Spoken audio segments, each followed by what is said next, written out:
Estamos en otra tarde más, son las 5 de la tarde con 4 minutos y estamos precisamente iniciando en esta hora otra transmisión más vespertina de la radio y en cuanto a lo que durante estos días se establece como la semana del libro adventista.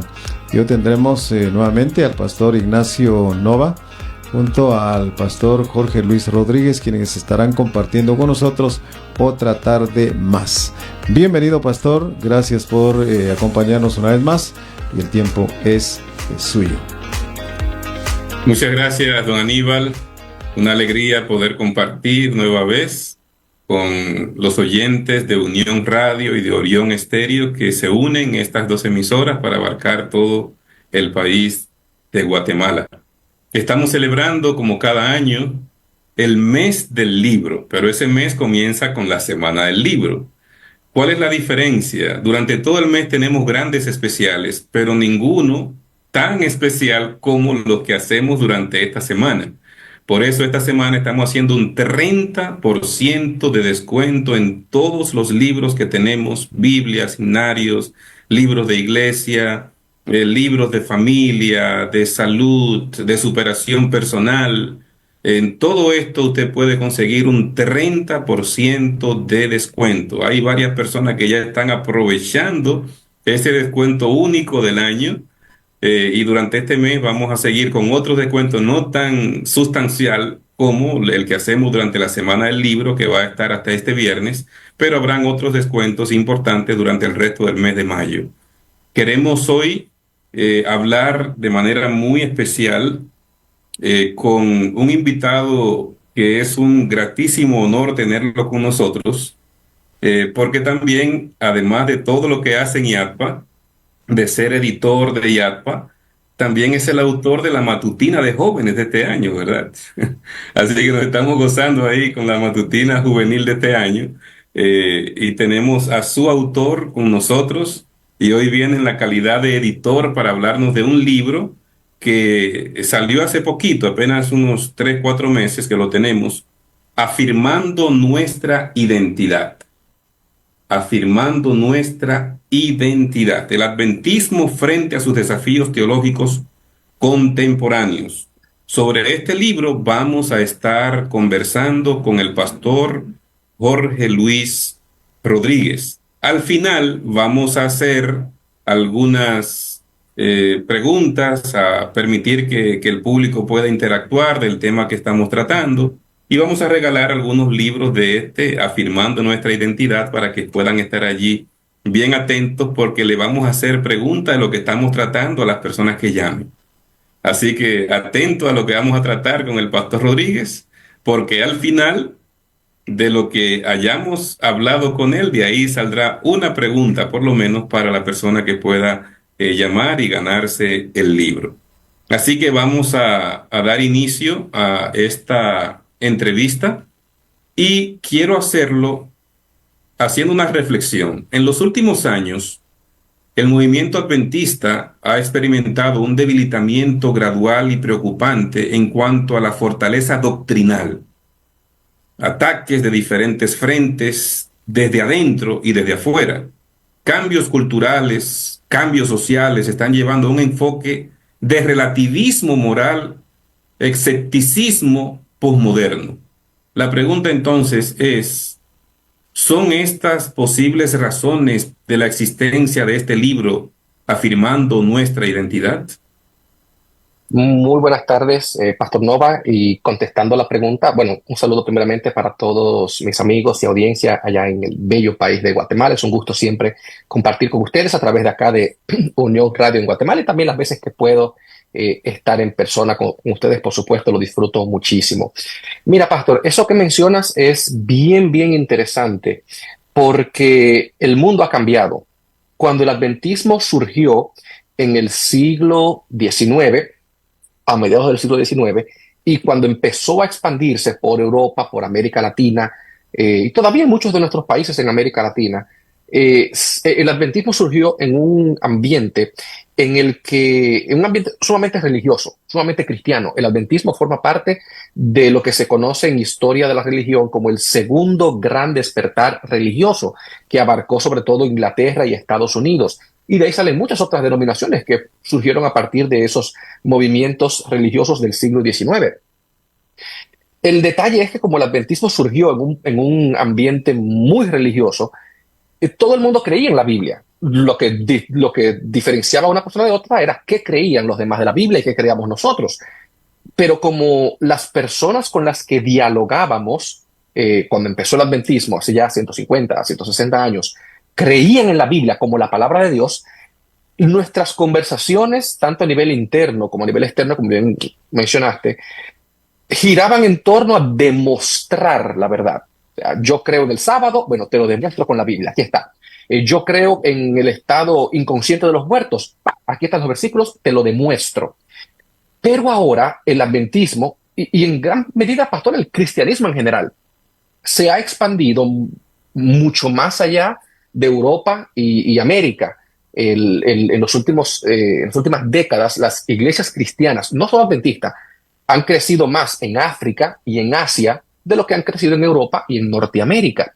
Entonces, eso obliga a que cuando tú llegas, por ejemplo, a un lugar en India, por ejemplo, tú no puedes llegar a una persona que nunca ha visto una Biblia a decirle, bueno, esta es la palabra de Dios, él tiene otros textos sagrados. Tú llegas a China de una persona comunista que ni siquiera cree en Dios. Bueno, es que Jesús murió por ti, bueno, pero ¿quién es Jesús? Entonces, el rumbo que está tomando el mundo, no solamente en Asia, en África, como tú mencionas, el secularismo, ya la gente no cree en nada. La Biblia es una de muchas verdades, el pluralismo, y todos somos iguales y todo es relativo y tu verdad es tu verdad y la mía es la mía, hacen que como adventistas tengamos que replantearnos cuál es nuestra identidad y cómo vamos a enfrentar a este nuevo desafío. Antes simplemente era buscar los textos para demostrar que mi perspectiva de la Biblia es la correcta en vez de la tuya o de la de la otra persona. Pero cuando la otra persona ni siquiera cree en la Biblia, tú tienes que decir, ok, déjame yo dar un paso atrás. Y número uno, me gusta el título del libro, reafirmando nuestra identidad. No es redefiniendo, no es que estamos ahora inventando la identidad. Es, ok, estamos reafirmando, esta es nuestra identidad y cómo la vamos a proyectar hacia una población que ha cambiado en las últimas décadas. Personas que ahora tienen acceso a Internet, que tú les dices una cosa y de inmediato googlean a ver si es verdad lo que tú le estás diciendo. Personas que de pronto tú mencionas un acontecimiento, que tal acontecimiento cumplió una profecía, bueno, déjame ver si es verdad, y salen a buscarlo de inmediato en Internet. Entonces, este libro viene a suplir esa necesidad, pastor, que como iglesia tenemos de reafirmar nuestra identidad, mantener nuestra identidad, pero sobre todo ante unos desafíos que no teníamos hace 100 años, que no teníamos en tiempos de Elena G. White. Desafíos modernos que requieren métodos modernos para seguir manteniendo nuestra identidad profética. Excelente. Pastor, entiendo que estos temas no se agotan con este volumen, que está proyectado un segundo volumen. ¿Tiene usted idea de cuál es la temática que se va a tratar en el segundo volumen? Tengo idea de algunos.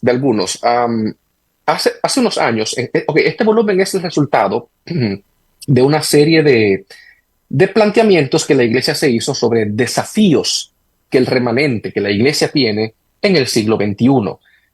Uno de ellos, por ejemplo, es cómo voy a usar la palabra reinventar el adventismo. Y es lo mismo que venía diciendo en el punto anterior, cómo yo puedo preservar la doctrina del santuario de una manera que resulte atractiva y relevante para la gente del siglo XXI. El cómo presentar a Elena G. White de una manera que sea relevante y atractiva para los jóvenes modernos. Ese es uno de los temas que yo creo que falta todavía por tocar. Me parece que el tema del matrimonio y la sexualidad humana, aunque se toque en este libro, creo que también hay otros aspectos que se van a abordar en el siguiente tomo. No recuerdo toda la lista, pero recuerdo que era una lista de 10 desafíos que la iglesia tiene, y en base a esos 10 desafíos y cómo contestarlos, cómo plantearlos de cara al siglo XXI, es que viene a salir este volumen y también el próximo que está todavía en proceso y está en el futuro todavía. Eso hace entonces que sea tan importante que nosotros podamos conocer esto, porque no estamos hablando de que la iglesia esté haciendo algo a nivel general y que entonces nosotros, en la base donde deben darse los cambios reales, entonces ni siquiera nos enteremos de lo que está sucediendo. Cuando esto se imprime y se lleva en estos volúmenes para que nosotros, en la iglesia local, podamos recibir esa información y hacer las transformaciones y los cambios que se requieren para que en la base donde tiene que darse realmente ocurran las cosas. Entonces, ¿quiénes somos los adventistas del séptimo día como una comunidad de fe? Muy, muy, muy buena pregunta. En pocas palabras, los adventistas, y vamos a hacer una especie de descripción en círculos concéntricos, ¿ok? Los adventistas somos, en primer lugar, monoteístas. Creemos en un solo Dios, creador del cielo y de la tierra. Y eso ya de entrada nos diferencia, por ejemplo, de los hinduistas, que creen en muchos dioses, y de otras religiones que tienen varios dioses. Somos monoteístas, creemos en el único Dios verdadero.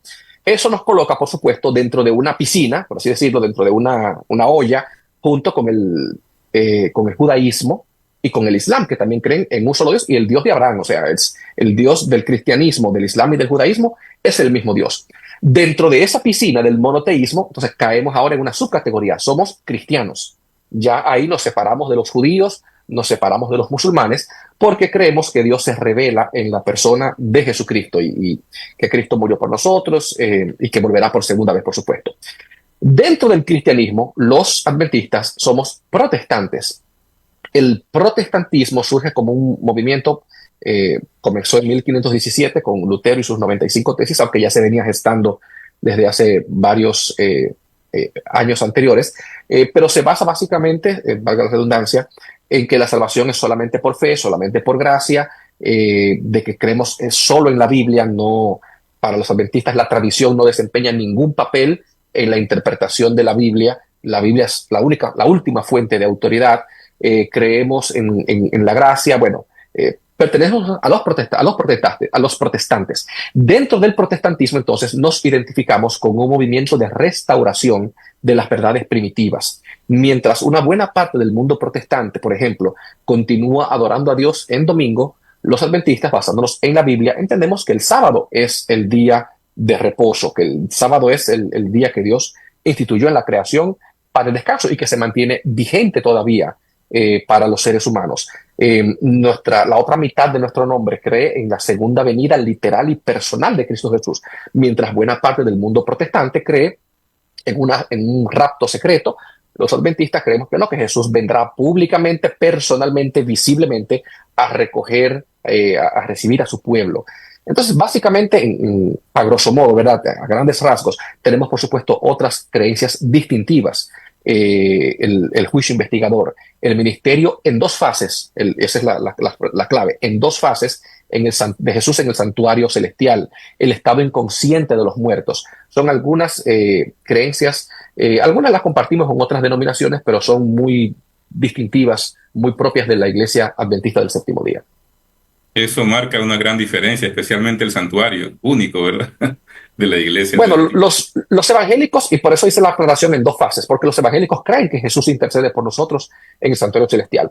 No hacen tanto hincapié en eso como nosotros, pero ellos creen que después de su muerte Jesús inmediatamente pasó al lugar santísimo, basándose en un... Sin embargo, creen la mayoría de ellos que se completó el proceso de la salvación en la cruz, cuando apenas era el primer mueble del santuario.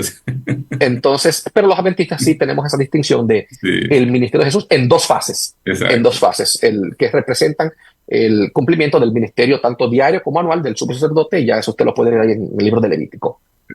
Bien, hay una cita de Elena G. de White donde menciona 7 hitos como pilares de la doctrina adventista. De hecho, en el nuevo himnario hay un himno que habla de que mira los hitos, ¿verdad?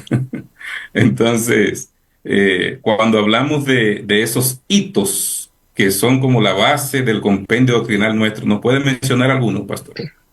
Bueno, justo acabo de mencionar el santuario que abarca también o que incluye la idea de un juicio previo al advenimiento. Yo sé que muchos crecimos con la frase juicio investigador. Eso suena un poquito atemorizante, vamos a decirlo así, pero la expresión correcta es un juicio previo al advenimiento. Por supuesto, creemos también en el estado inconsciente de los muertos, los mensajes de los tres ángeles, la fe de Jesús, una frase muy que se repite varias veces en Apocalipsis, muy querida para nosotros, el sábado como día de reposo, la vigencia de la ley de Dios para el cristiano como ley moral, y el don de profecía. Son algunos de esos pilares del adventismo. Cuando se destruye alguno de esos pilares, quiere decir que se destruyen otras doctrinas que están amarradas, unidas con esos pilares, ¿verdad? Y muy posiblemente si tú tocas uno de esos pilares, los demás también se ven afectados. Por ejemplo, nuestra creencia en que la ley, los 10 mandamientos, incluyendo el sábado, el sábado y la ley obviamente están muy conectados. Y nosotros como adventistas hacemos mucho énfasis en la palabra la ley y en la gracia. No la ley o la gracia, no ponemos esa distinción. Pero la razón por la que creemos que la ley de Dios desempeña un papel fundamental en el tiempo del fin es porque en Apocalipsis 11:19, justo antes de Juan ver la visión del gran conflicto cósmico entre el bien y el mal, sobre todo en su fase final, Juan ve que el templo de Dios se abre en el cielo y se deja ver el arca de su pacto. Los adventistas, eso está, repito, en Apocalipsis 11:19. Los adventistas vemos, hay entonces una conexión, porque en el santuario se guardaba la ley. Que Juan vea el santuario y vea el santuario abierto con el arca del pacto, el mueble que guardaba la ley, entonces eso indica pues una conexión. Yo no puedo tocar la doctrina del santuario sin que eso afecte entonces la doctrina de la ley, la doctrina del sábado. El santuario también, por ejemplo, tiene mucho que ver con el juicio previo al advenimiento y también desempeña un papel fundamental en el tema de la segunda venida de Cristo, personal y visible. O sea, es un entramado doctrinal en el que nuestras creencias convergen y la una apoya a la otra y la una se sustenta en la otra, de manera que si usted toca uno, todo el sistema doctrinal se viene abajo. Muy bien. Nosotros creemos en la autoridad de la Biblia. O sea, lo que la Biblia dice es norma para nosotros. Pero surge el tema de lo que hoy se llama genocidio. Es una palabra que se está utilizando mucho en la prensa. Cuando Dios manda a su pueblo Israel a exterminar a los cananeos, ¿cómo pudiésemos nosotros justificar ese accionar de Dios en armonía con el amor y la misericordia de Dios, sin quitar la autoridad bíblica? Mira, a mí me da un poquito de risa, voy a decirlo de esa manera, cómo las mismas personas que cuando ven el sufrimiento que hay en el mundo, te preguntan a ti como cristiano, ¿y dónde está Dios cuando la gente sufre? Esas mismas personas, cuando Dios toma cartas en el asunto para acabar con el sufrimiento, dando muerte a las personas que causan sufrimiento, entonces acusan a Dios de genocidio. A ver, no puedes tener ambas cosas al mismo tiempo. Cuando uno analiza, sobre todo en la Biblia, los casos en los que Dios manda a exterminar naciones completas y tú miras las costumbres que tenían esas naciones, uno de los casos que más me llama la atención es el dios moabita llamado Moloch, y era una estatua de hierro con los brazos así extendidos hacia adelante, que se colocaba dentro del fuego hasta que la estatua estaba ardiendo al rojo vivo, y ahí se colocaba un bebé. A Moloch lo que se le ofrecían eran bebés. Incluso muchos de nosotros conocemos tradiciones de nuestro continente americano cuando llegaron los europeos, que todavía se ofrecían personas. Y cuando tú tomas los tours en los sitios arqueológicos, te dicen que eran sacrificios, que eran ofrendas. Igual mataban a la persona para ofrecérsela al Dios. Entonces, cuando Dios toma cartas en el asunto y extermina a esos pueblos que abusaban del pobre, que maltrataban, que mataban sin piedad, donde las personas no, eran objetos de los más poderosos, entonces ahora muchos decimos, no, que Dios es un genocida. No, el Génesis capítulo 15, por ejemplo, Dios le dice a Abraham, yo te voy a dar esta tierra, pero todavía no. espera 400 años porque todavía, y es una frase que me gusta mucho, porque todavía no ha llegado al colmo la maldad del cananeo, del ebeo, del fereceo, del jebuseo, y menciona allí varios pueblos. De manera que la conquista de la tierra prometida, que ese es el periodo que a la gente le causa un poquito de choque, así como el exterminio de muchos de esos pueblos, número uno, es una prerrogativa divina que Dios tiene de decidir cuándo le quita la vida a un ser humano. No fue Israel que decidió hacerlo. Pero en segundo lugar, responde a la gracia divina. Dios les dio a esos pueblos 400 años para que se arrepintieran, y Dios mismo declaró 400 años antes que cuando los destruiría, iba a ser porque su maldad había llegado al colmo. O sea, no fue un deseo antojadizo de Dios. Dios está utilizando su prerrogativa como juez del universo de simplemente castigar a la persona que causa sufrimiento a los demás. Yo creo que es una forma de verlo que nos ayuda a entender por qué el Señor tomó esas decisiones con algunos de esos pueblos. Cabe resaltar que aunque la Biblia habla de exterminio total y definitivo, cuando uno lee el libro de los jueces se da cuenta que muchos de esos pueblos continuaron viviendo. En muchos de esos casos la Biblia está narrándote los sucesos usando la forma que la gente utilizaba en aquel entonces para narrar, donde le decía, los exterminé por completo, y mentira, dejaron un reguero de gente viva ahí también. Entonces, cuando tú ves el libro de los jueces, que muchos de esos pueblos sobrevivieron y fueron un azote para el pueblo de Dios durante el periodo de los jueces y posteriores, yo creo que esa visión complementa la idea del exterminio y nos da un cuadro más completo de lo que realmente ocurrió. Excelente, excelente. Esos 400 años es importante. Fue el tiempo de gracia que Dios le dio y no lo aprovecharon. Y yo se lo dije a Abraham claramente, ¿verdad? Espérate, van a pasar todavía 400 años. Qué interesante. Cuando hablamos del tema de la interpretación de las profecías bíblicas, hay cuatro enfoques que se destacan. Dentro de esos enfoques, la Iglesia Adventista se identifica como uno de ellos. ¿Pudiese mencionarnos esos enfoques y con cuál se identifica la Iglesia?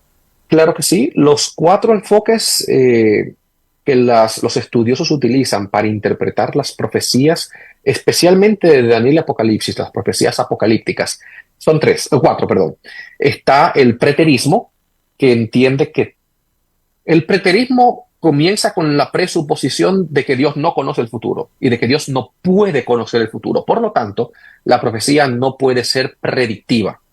El preterismo se basa en la suposición de que Daniel no vivió 600 años antes de Cristo, sino 150 años antes de Cristo, y que lo que está escribiendo no es una predicción futura, sino narrando acontecimientos que ya habían pasado.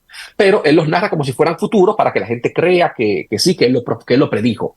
El preterismo también entiende que todo lo que Juan escribió en el Apocalipsis eran mensajes para los cristianos del siglo I que estaban experimentando persecución. Entonces, ya usted se puede dar cuenta más o menos que la iglesia no se alinea con el preterismo, porque niega que Dios tenga el atributo del preconocimiento, de que Dios pueda decir de antemano lo que va a acontecer. Pero bueno, voy a decir algo más al final sobre estos métodos. El segundo es el futurismo, que es todo lo opuesto al preterismo. El preterismo tira toda la profecía para el pasado. El futurismo la coloca toda en el futuro. El futurismo sí cree que Dios puede predecir el futuro, sin embargo, coloca todas las predicciones en un lapso bien breve, en el tiempo, muchas veces 7 años, en el tiempo del fin. Luego está el idealismo, que dice, no, la profecía no tiene nada que ver ni con el pasado ni con el futuro. La profecía simplemente tiene mensajes morales para nosotros, para que nos portemos bien. Es una manera de Dios darnos una exhortación para que cambiemos nuestra conducta.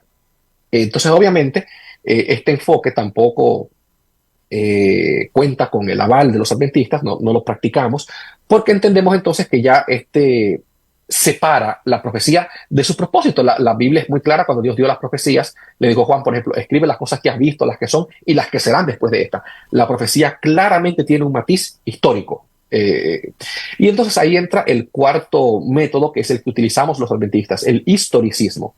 Y es la idea de que la profecía se cumple en el desarrollo de la historia, comenzando con el tiempo del profeta y llegando hasta la segunda venida. De manera que las profecías de Daniel comenzaron en el 606, 605 antes de Cristo. De hecho, Daniel le dijo a Nabucodonosor, tú eres la cabeza de oro, y van avanzando hasta el tiempo en el que Dios establecerá su reino. Ahora, quiero hacer una nota aclaratoria. Yo de ninguna manera apoyo ninguno de los tres primeros métodos, pero tenemos que ser muy cuidadosos al ver cómo nosotros aplicamos el historicismo. Por ejemplo, el preterismo dice que toda la profecía está en el pasado. Es cierto, los adventistas no creemos que toda la profecía esté en el pasado, pero fíjate que la profecía de Daniel comienza con Daniel y llega hasta nuestros días. La de Juan comienza con Juan y llega hasta nuestros días. Muchas veces, aunque utilizamos el método historicista, le arrebatamos a Juan y a Daniel las profecías que eran para su tiempo y todo queremos traerlo para nosotros y todo es para mí y todo es para el. No, hay una buena parte de la profecía que se cumplió en el tiempo del profeta, porque si no hubiera habido un cumplimiento en el tiempo del profeta, los lectores originales, los primeros lectores de Daniel y Apocalipsis, no hubieran entendido los libros, no lo hubieran encontrado buenos, válidos, valiosos e inspirados por el Espíritu Santo. No es verdad que la iglesia de Pérgamo recibió la carta de Juan y dijo, yo no entiendo esto. Esto es para Ignacio Nova en Guatemala en el siglo XXI. Déjame guardarlo aquí por 2000 años. No, algo sacaron ellos de esa profecía que dijeron, es útil para mí, pero también para las generaciones posteriores. Lo mismo con el futurismo. Nosotros tenemos la tentación de no dejar nada para el futuro. Y todo es ahora y todo es hoy. No, hay partes de las profecías que todavía no se han cumplido. Y en esas partes que no se han cumplido hay que ser pacientes, hay que ser muy cautelosos, muy cuidadosos y no andar buscándole una explicación a todo. Lo mismo con el idealismo. No es el método correcto, no es el método válido, pero eso no significa que la profecía solamente sirva para satisfacer mi curiosidad intelectual y para darme datos históricos. La profecía también me enseña que Dios está al control, que Dios es el juez del universo, que Dios juzga. Entonces, si bien es cierto, rechazamos esos métodos, yo sí quiero hacer esa nota aclaratoria de el problema que tienen esos métodos es que ven la profecía desde una sola dimensión. El adventismo las ve de una manera multidimensional que abarca partes de los otros métodos y va más allá de ellos de manera individual. Extraordinaria esa respuesta. Muy bien, vamos a hacer un corte ahora con don Aníbal y dentro de un ratito volvemos una vez más en la continuación de nuestra entrevista sobre el libro Afirmando nuestra identidad.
Guía de Primeros Auxilios y Emergencias.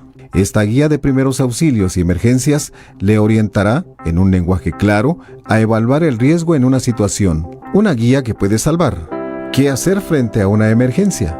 Con colores para identificar situaciones de riesgo. ¿Qué hacer si hay una persona electrocutada? ¿Cómo salvarlo sin arriesgarse? Las técnicas seguras para salvar a alguien. Primeros auxilios, disponible en Guatemala. www.yadpa.gt.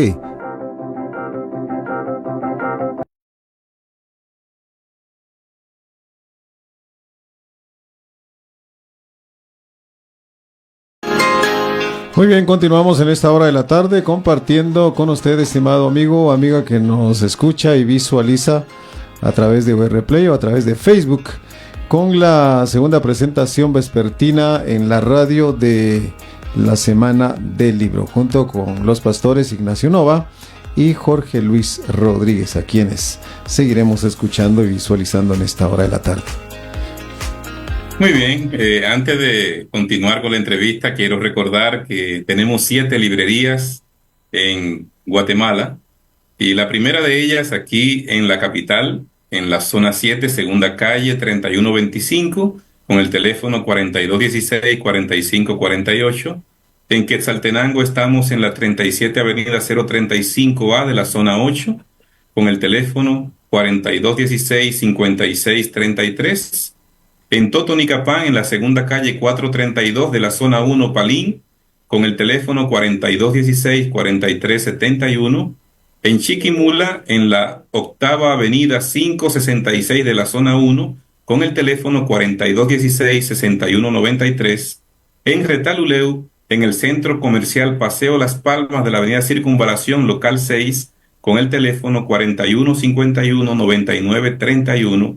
En Tecunumán, en la segunda avenida del Estadio 01 de la zona 1, Colonia Los Pinos, con el teléfono 3994-1516, y en San Benito Petén, en la 18 calle 8085, zona 1, con el teléfono 3994-1116. En cualquiera de estas 7 librerías va a tener el 30% de descuento durante esta semana hasta el próximo viernes. Continuamos entonces, Jorge, con la entrevista de este libro, Afirmando Nuestra Identidad. Quisiera preguntarte, ¿entra en conflicto el tema del juicio investigador o el juicio preadvenimiento, como ahora se le llama, con la seguridad de mi salvación y el perdón de mis pecados? Para nada, para nada. De hecho, aunque en este libro hay un capítulo dedicado a ese tema o que toca ese tema, si a alguno de los amables oyentes le interesa ese tema de forma más directa, tenemos incluso un libro completo dedicado al tema llamado La seguridad de mi salvación en el juicio, entiendo que es del pastor Woodrow Wilson, si mal no recuerdo el nombre del autor, que forma parte de la serie Lo mejor de nuestros pensadores. Entonces, no. En pocas palabras, permítanme explicarles. La idea del juicio previo al advenimiento, que es la única creencia exclusiva del adventismo del séptimo día. Otras iglesias tienen una versión distinta del santuario, los testigos de Jehová creen en el estado de los muertos igual que nosotros, hay bautistas del séptimo día que guardan el sábado, hay otras iglesias que creen en el don de profecía, pero nadie cree en un juicio previo al advenimiento, solo los adventistas del séptimo día. Ahora bien, ¿cuál es la razón de ser? ¿Cuál es la función de ese juicio? Los adventistas enmarcamos nuestra teología en el gran conflicto cósmico entre el bien y el mal, donde la salvación del ser humano es un subproducto de un conflicto, de un problema que no tiene ni siquiera que ver nada con nosotros, que empezó en el cielo entre Dios y Satanás y que afecta a todo el universo, donde el carácter de Dios ha sido acusado, y Dios ha sido vilipendiado, y ahora Dios emprende la obra de la salvación de la raza humana, que también va de la mano con la labor de Dios vindicar su carácter como un Dios de amor y de justicia. Entonces, la idea del juicio investigador no tiene nada que ver con mi seguridad de la salvación, porque la función de ese juicio es mostrar que Dios es justo al salvar a los que creen en Cristo, ante la mirada del universo que todavía está allí mirando a ver quién tiene la razón, si Dios o el diablo, aunque yo creo que ya ese tema está más claro después de la muerte de Cristo. Pero el entender que el juicio tiene que ver más con lo que el universo piensa de Dios que con el tema de mi salvación, yo creo que es la nota clave para uno aclarar que yo puedo estar seguro de mi salvación en Cristo Jesús, del perdón de mis pecados, incluso cuando yo creo que tengo que comparecer ante un juicio, incluso antes de Cristo venir. Participar de un juicio preadvenimiento, ¿son buenas o son malas noticias para el cristiano? Porque a nadie le gusta que lo juzguen. Bueno, a ver, pastor, te lo voy a explicar de esta manera. Vamos a poner dos escenarios hipotéticos. Número uno, tú estás en tu casa con tu esposa comiéndote unas tortillas, unos tacos ahí bien ricos de cena, y de pronto llega la policía y tú no has hecho nada, tú sabes que no has hecho nada, pero te arrastran. Venga, Pastor Nova, usted tiene que venir al juicio. ¿Tú irías contento a ese juicio o irías asustado? Bueno, iría un poco preocupado porque no sé por qué me llevaron. ¿Verdad? Ok. Ahora, escenario número dos. Tú estás en la cárcel, condenado a pena de muerte, y la pena de muerte la van a ejecutar mañana. Mañana a las 6 de la tarde te ejecutan, por la razón que fuera. Y de pronto llega tu abogado a las 12 de la noche y te dicen, Pastor Nova, conseguí una audiencia con el juez, vamos a juicio. ¿Tú irías contento o triste a ese juicio? Contento y esperanzado. Contento y esperanzado, porque ya condenado ya estás. Así que de ese juicio lo único que puede salir es una buena noticia. Lo mismo pasa con el ser humano. Nuestro miedo al juicio se debe a que no entendemos nuestra situación como seres humanos. Óigame bien, hermano que me esté escuchando, amigo de Unión Radio, que está en el tráfico de Guatemala o en su casa. Dios no necesita celebrar un juicio para condenarte. Tú naciste condenado. O sea, Dios no necesita hacer un juicio para condenarme. Desde que yo nací condenado a muerte por mi pecado, por el pecado de Adán, por el pecado de la raza humana. De manera que el juicio no es para condenarme, porque condenado ya estoy. Si para algo sirve el juicio, es para Dios ver si puede hacer algo para salvarme, para redimirme, para rescatarme. Cuando yo entiendo cuál es mi estado ante Dios, es que yo entiendo que el juicio solo puede significar buenas noticias. Por eso David, en el Salmo 26, le dice al Señor, júzgame, oh Señor.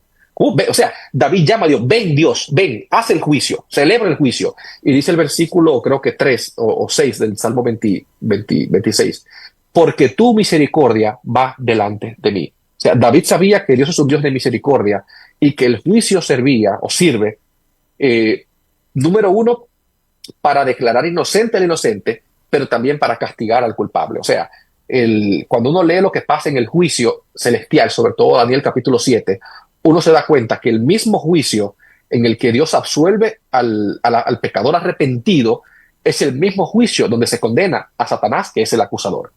Entonces, cuando yo veo el juicio desde esa perspectiva, yo le pierdo el miedo y al contrario, quisiera como David que fuera hoy mismo el juicio. Hay algunas parábolas y textos de la Biblia que parecieran indicar algún tipo de demora o retraso en la segunda venida, como las 10 vírgenes, por ejemplo. ¿Existe tal cosa como una demora ya planificada? Bueno, el Nuevo Testamento uno encuentra, y fíjate que es interesante, porque en el Nuevo Testamento tú encuentras esas declaraciones donde, por un lado, se presenta la segunda venida como un evento inminente, y luego te encuentras con otras declaraciones, muchas veces del mismo autor, donde se presenta como un tema lejano. Un típico ejemplo es el apóstol Pablo, en la primera carta a los tesalonicenses, capítulo 4, donde Pablo dice, mis hermanos, yo no quiero que ustedes ignoren lo que pasa con los muertos para que no se entristezcan.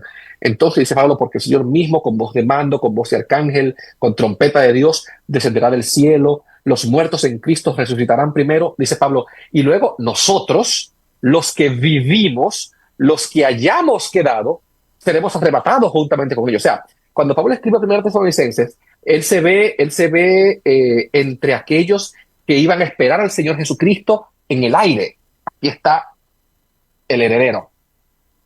Pablo se veía como uno de los que iba a esperar a Jesucristo en las nubes cuando Cristo viniera.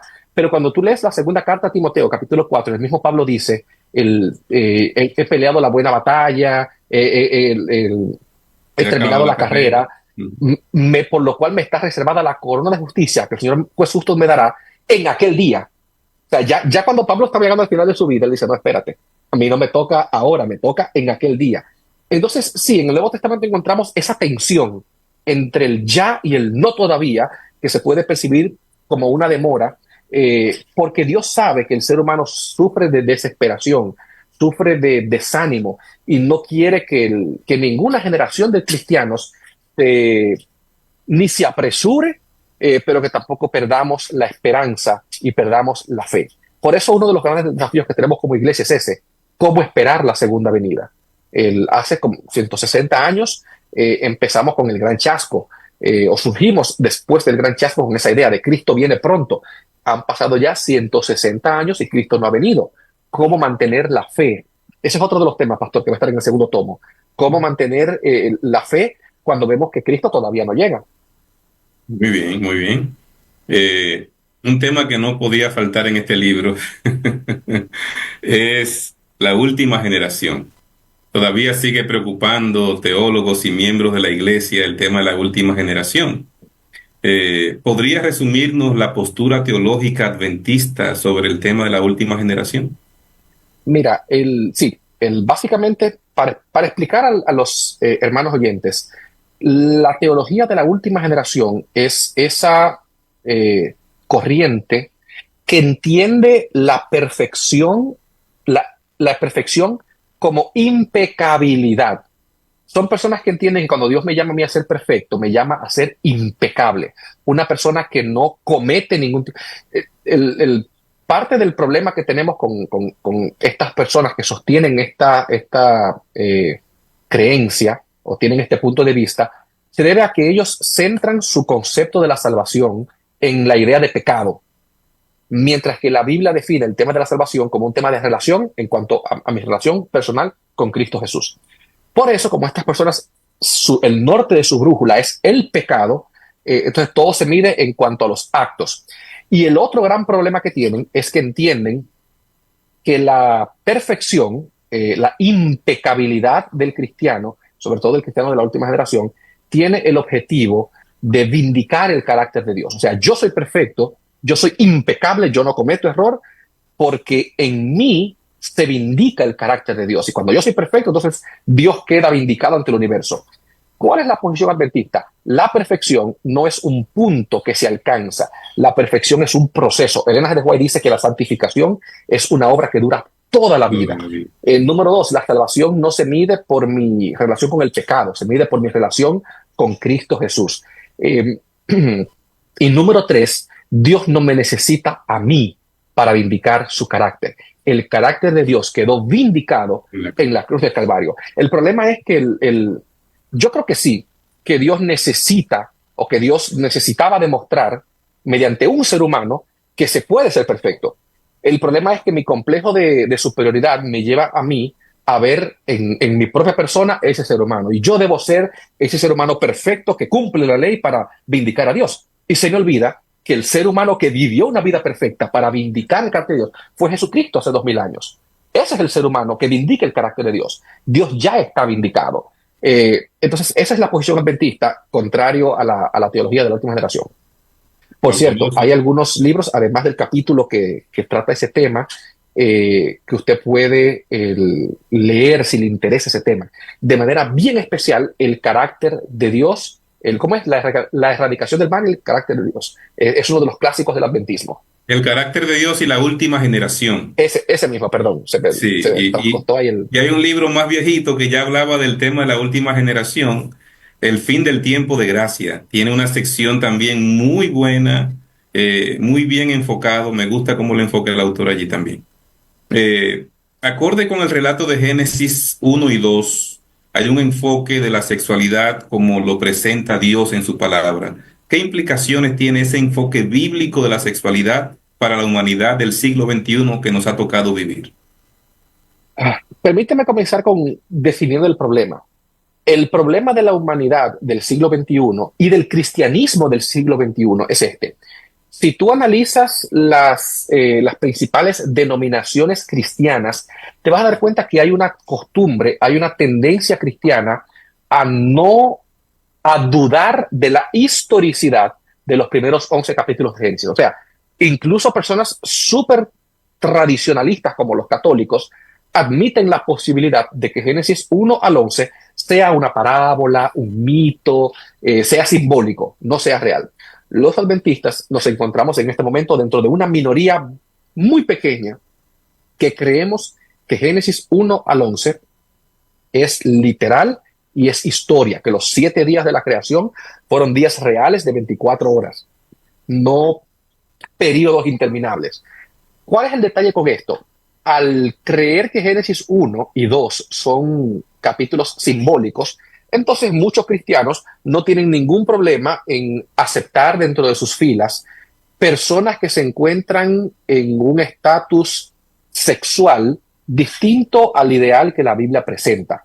Y eso puede referirse a muchos estados, desde algo tan aparentemente inocente como la unión libre, y hasta un poquito más complejo como personas que se hacen observaciones de cambio de sexo, o personas, por supuesto, que mantienen relaciones sexuales con personas de su mismo género, tanto los homosexuales como las lesbianas. Los adventistas entendemos que Génesis 1 y 2 no solamente son relatos literales, sino que presentan el ideal de Dios para el ser humano. El ideal de Dios. ¿Y cuál es ese ideal? Bueno, Génesis capítulo 1, versículo 26 dice que Dios creó al hombre a su imagen y semejanza. Y luego dice, y creó Dios al hombre a su imagen y semejanza. A imagen de Dios lo creó, varón y hembra los creó. Y el capítulo 2, por supuesto, presenta a Dios uniendo a la primera pareja, creando a la primera mujer, y termina el capítulo 2 diciendo, por tanto el hombre deja a su padre y a su madre, se une a su mujer, y los dos serán una sola carne. Por lo tanto, independientemente del rumbo que el mundo decida tomar, los adventistas, basándonos en la Biblia, que es el plan, el diseño de Dios para el ser humano, número 1, creemos que cualquier tipo de actividad sexual fuera del matrimonio es contrario a la voluntad de Dios, y que el matrimonio se define como la unión de un hombre y una mujer. Usted puede poner ahí un gato y un perro, eso no es matrimonio. Matrimonio es un hombre y una mujer, porque es lo que Dios diseñó en el jardín del Edén y es su plan para el ser humano. Muy bien, excelente. Pastor, última pregunta que voy a hacer de este libro. Estamos Pero déjale viendo preguntar a los oyentes, pastor, también. algunos temas ahí sobre afirmando nuestra identidad. Nos queda poquito tiempo, pero hay una pregunta antes de que entren la de los oyentes que no puedo dejar de hacer. ¿Cuál es la posición oficial de la Iglesia acerca de las uniones del mismo sexo? La iglesia no reconoce. Sí entendemos que es una situación con la que tenemos que lidiar. Hay muchas personas que se encuentran en esa situación, se les extiende y yo animo a cada pastor que me esté escuchando, a cada anciano, a cada iglesia, a cada hermano que me esté escuchando, a extenderle a esas personas el mismo amor que una vez Dios nos extendió a nosotros cuando estábamos en pecado y que todavía nos extiende cuando cometemos errores. Sin embargo, la iglesia no lo acepta, no lo permite, no forma parte de la visión de Dios, del ideal de Dios para el ser humano. Así que lamentablemente, si usted se encuentra en esa situación, no puede ser miembro de nuestra iglesia. Muy bien, don Aníbal, creo que podemos dar ahí los teléfonos donde pueden comunicarse para interactuar entonces con el público en este momento. Así es, vamos a abrir nuestros medios de comunicación, puede ser a través de WhatsApp, 3240-3176, para enviarnos su pregunta con relación a la presentación realizada por el pastor Jorge Luis Rodríguez, o también lo pueden hacer ahí en nuestra transmisión vía Facebook, o a través de la vía telefónica 2369-2509.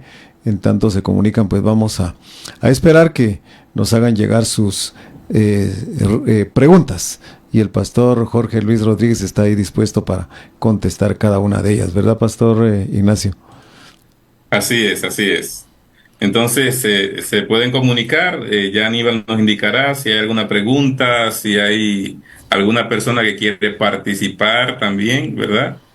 Para que nosotros le hagamos entonces una pregunta también y entonces ganarse uno de los libros que estamos ofreciendo hoy, que es Afirmando nuestra identidad.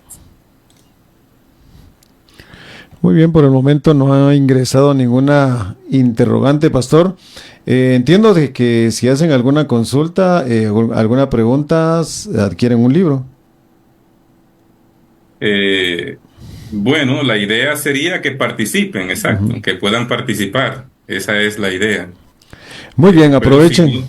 si no tiene una pregunta, puede llamar y estar abierto a que nosotros le hagamos una pregunta. Muy bien, entonces reitero los medios de comunicación para que usted aproveche estos últimos minutos. Ya estamos casi llegando al final y pues reciba una pregunta o pueda recibir también usted una pregunta. Vamos a escuchar esta llamada telefónica. Aló, buenas tardes. Sí, muy buenas tardes, mi hermano. Buenas tardes, ¿con quién tenemos el gusto? Aquí con Cristóbal Cano de Baja Verapaz. Bienvenido, hermano Cristóbal. Gracias, hermano. Ahí están los Estaba oyendo pastores.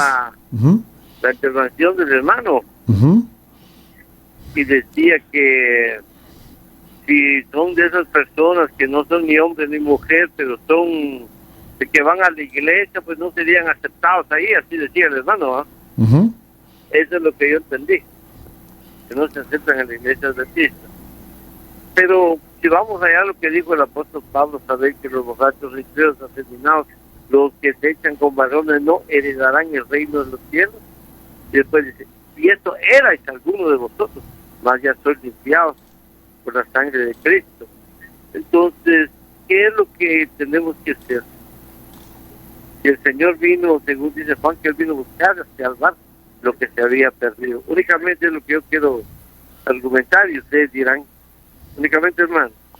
Muy bien, no cuelgue, voy a tomar su nombre, vamos a ver qué deciden nuestros pastores. Dijo Cristóbal, ¿verdad? El Sí, nombre. Cristóbal Cano. Cristóbal, yo creo que usted contestó su propia pregunta, porque fíjese lo que dice el apóstol Pablo. Pablo dijo, ¿verdad?, que ni los hechiceros, ni los afeminados, ni los que se acuestan con varones, ni los mentirosos heredarán el reino. Pablo no dijo, y ustedes son esto. Dijo, ustedes eran esto y han sido lavados y transformados por la sangre de Cristo. El apóstol Pablo está correcto en la idea, y usted está muy correcto en lo que dice, de que Cristo vino a buscar y a salvar a los pecadores. Pero Cristo vino a buscar y a salvarnos de nuestros pecados. Entonces no tendría lógica que que yo me entregue a Cristo y siga viviendo una vida contraria a la voluntad de Dios. Pertenecer a la iglesia, aunque no es sinónimo ni garantía de perfección, indica que yo estoy en un camino en el que yo pues procuro alinear mi vida con la voluntad del Señor. Y eso pues implica, de la misma manera, por ejemplo, voy a ampliar un poquito más la declaración que yo hice al principio. De la misma manera como dos personas que están viviendo juntos pero no están casados, no pueden bautizarse y formar parte de la iglesia hasta que no resuelvan esa situación. De la misma manera también, una persona que está en una relación, por ejemplo, homosexual, por lo menos en la iglesia adventista, no se le permite ingresar a la iglesia hasta que no resuelva esa situación, porque está en un estado contrario a lo que Dios enseña en su palabra. Y repito lo que usted mismo estaba diciendo, el apóstol Pablo hablaba y señaló los pecados pasados de los Corintios. Eso está en la primera, si no me equivoco, en la primera carta a los Corintios segunda carta a los Corintios capítulo 6, si no me equivoco. El Pablo menciona los pecados pasados. Pablo no dice, y ustedes siguen viviendo de esa manera. Ustedes eran todo aquello, pero ahora han sido transformados. Y qué lindo es, hermano Cristóbal, que todos pudiéramos, al igual que Pablo, dar ese testimonio. Oye, yo antes era un mentiroso, pero he sido transformado por la sangre de Cristo. O yo antes era un mujeriego, que es igual también de malo, pero he sido transformado por la sangre de Cristo. Bueno, es que yo antes era un chismoso, yo antes era un asesino, yo antes era una persona de pensamientos impuros, pero he sido transformado por la sangre de Cristo. Si hay algo que ese pasaje enseña, no es que todo deba permitirse, sino que Dios tiene el poder para transformar a todo tipo de pecadores. Ese pasaje de Pablo no abre la puerta para que la iglesia entonces ahora acepte a todo tipo de personas con todo tipo de conducta. Todo lo contrario, enseña que no hay conducta ni caso que Dios no pueda transformar. Y repito lo que yo mencioné al principio, cuando esa declaración que usted mencionó. Estamos llamados a extenderle el amor y la misericordia de Dios a esas personas de la misma manera como Dios en algún momento me la extendió a mí en otras circunstancias o en otras situaciones, pero así como Dios me buscó y me salvó, como iglesia ahora yo debo también no solamente condenar la conducta, sino tratar de salvar a esa persona. Ese es nuestro trabajo como cristianos. Muy bien, a ver si hay una última pregunta. Nos queda todavía 1 minuto y medio. A ver, ¿alguna pregunta más, Aníbal? Así es, pastor. Tenemos en línea, si gusta, atiende a Lucía. ¿Aló? Hola, buenas Adelante, tardes. Lucía. Adelante. Buenas tardes, hermanos. Yo solo llamo para participar, para poderme ganar un libro, primero Dios. Ok, entonces le vamos a hacer una pregunta. Fácil, pero fácil, pastor. ¿El juicio investigador entra en conflicto con mi seguridad de la salvación? El juicio investigador. Sí, si entra en conflicto con la seguridad de mi salvación. Ay, Dios ¿O mío. no? ¿Sí o no? ¿Sí o no? Ay, Dios mío. Y ustedes lo dijeron. Yo sí recuerdo bien que ustedes hablaron de esa parte, pastor. Incluso el pastor citó un libro que explica eso para que... Sí. Un libro que tenemos en la librería. Está bien. Sí, sí entra.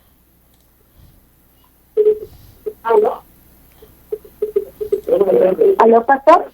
La respuesta es contrario, no entra en conflicto el juicio investigador, pero no hay problema. Por su participación, aquí va a tener este libro y en este libro le va a explicar eso con más profundidad, ¿verdad? Para que usted pueda solidificar eso. Así que dele los datos a Aníbal para que él pueda enviarnos la información, incluyendo el teléfono donde se comunicó con la radio, para que nosotros podamos tener ya en la librería. Muy bien. Muchas gracias, pastor. Dios lo bendiga. A usted, bendiciones. Gracias. Pastor Rodríguez, se nos ha terminado el tiempo. Unas palabras finales para la Hermandad de Guatemala. Bueno, apreciados hermanos, gracias por regalarme esta hora de su tiempo y escuchar aquí este diálogo, esta conversación. Quisiera animarles a que lean buenos libros, pase por su librería ya de vez en cuando y pregúntele al pastor Nova allí qué fue lo último que llegó, que usted me recomienda para este o aquel tema. Si algo tiene el poder de cultivar el pensamiento, de cultivar la cultura, de cultivar el crecimiento espiritual, son los libros. Pablo le dijo a Timoteo, mira, cuando tú vengas, tráeme la capa y tráeme los libros. Si Pablo necesitaba leer, yo creo que nosotros también necesitamos leer. Así que aprovechen este mes, estas ofertas y lean buenos libros. Afirmando nuestra identidad. Ese fue el libro que vimos hoy. El adventismo frente a los desafíos teológicos contemporáneos. Puede encontrar este libro en cualquiera de nuestras librerías y de aquí al viernes tendrá un 30% de descuento. Así que hay 2 personas que hoy lo han de recibir de forma gratuita. Siempre, toda la semana del libro estamos regalando libros en la mañana y en la tarde, así que manténgase en contacto. Mañana a las 7 de la mañana vamos a estar hablando de otro libro. Aquí está. Liderazgo Proactivo.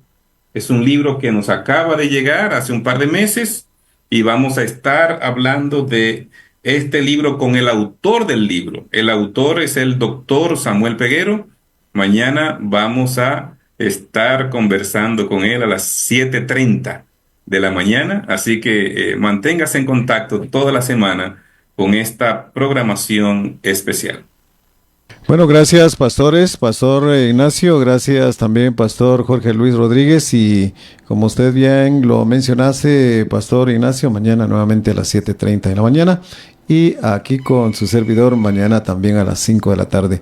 Buena tarde para ambos y bendiciones para ambos.